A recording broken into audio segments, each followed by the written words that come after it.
from the reviewer's point of view, what kind of submission you think is not motivating to review or not interesting to review, or what is it that uh, I would say, do you have any tips on how to not get rejected in a CFP submission to the newcomers, at least, or even the regular people?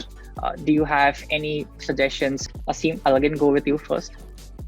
So I think what we discussed in the last question, I think that pretty much sums up what makes a good submission. So submissions like where the abstract is really abstract, you cannot make out what exactly it is, or the abstract and full technical details are the same size where you still cannot make out what exactly is being discussed here or what exactly is the research. And I mean there are numerous other things, like if you're thinking of a tutorial on any kind of attack, that would not make a cut for the talk. Like if you want to talk about SQL injection in general, um, submitting it to a conference would not be the right place for it. It's probably an article or a PDF or a video would be the best place for it. Things like, hey, I found this XSS in Facebook ad here. I mean, that's fine, but at the end of the day, it's still an XSS, right? What is the what is the new vector or tech that you are bringing on the table? And then again, submissions which do not have demonstrations which are talking on theoretical aspects of a technology or any attack. I think those are something which will drastically reduce your scoring. Just would like to mention, Asim mentioned Facebook and XSS. Amol Naik was the first Indian to get the $5,000 reward from Facebook back in 2012 or 13 when Bug Bounty had just been started. So I remember those days discussing it with Amol. So yeah, that's the reason Amol is smiling. So Amol, your viewpoints on how to not get rejected for the CFP. So see, with the CFP, we are basically selling an idea, right?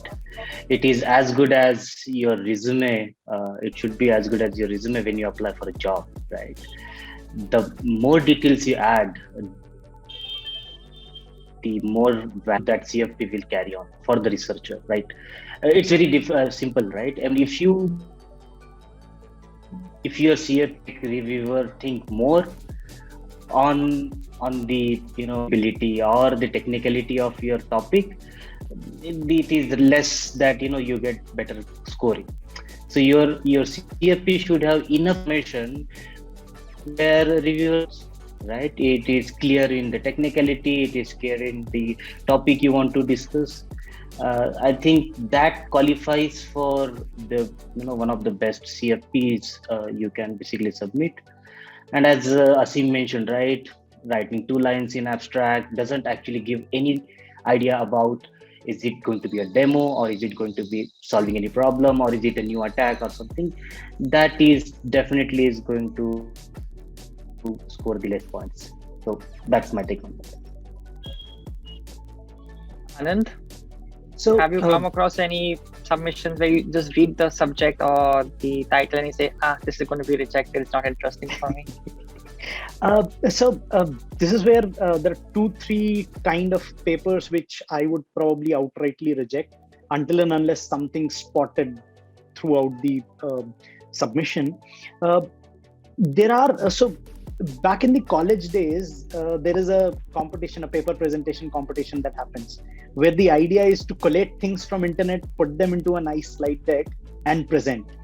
If your submission smells like it's a paper presentation, competition presentation, then I am not going to look at it in much more detail. Let's say Asim talked about XSS.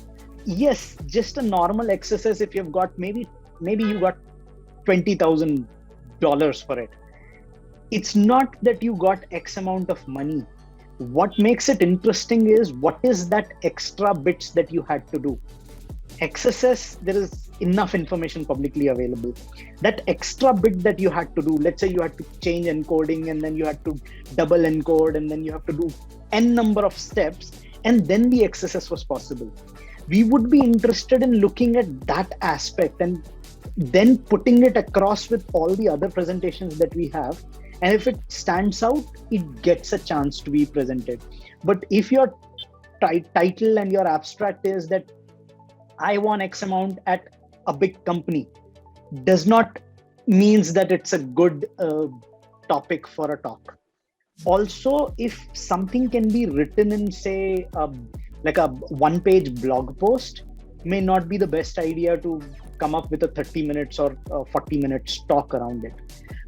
Another thing which I've seen, and I think this is one of the reasons why we were thinking about putting in separate forms also, a lot of people submit talks which are not actually a talk per se. They're not talking about techniques, but rather they want to present about their tool. So they've written a tool and they want to demonstrate it. And this is where I personally feel there's a separate audience which sits in the talk side of things versus audience which will go and view a demo of a tool because they want to use that tool. If you do want to present that kind of a talk, an alternative approach to it would be you talk about what exactly are the techniques that you used while developing that tool. Like, for example, let's say someone goes ahead and speeds up SQL map by 10 times by using a different method. And if they want to talk about like how I speeded this up, that's an interesting talk for me to look up in the talk track. But if they say, hey, I have developed this another SQL injection tool which does job 10 times faster, I'm going to show you what are the command line options and one demo of how that SQL injection works, then that's not good enough for me to put it as a talk per se, if you're not talking about the technique behind that improvement. So it's not the show that we are interested, it's the tech behind the show that we are looking for.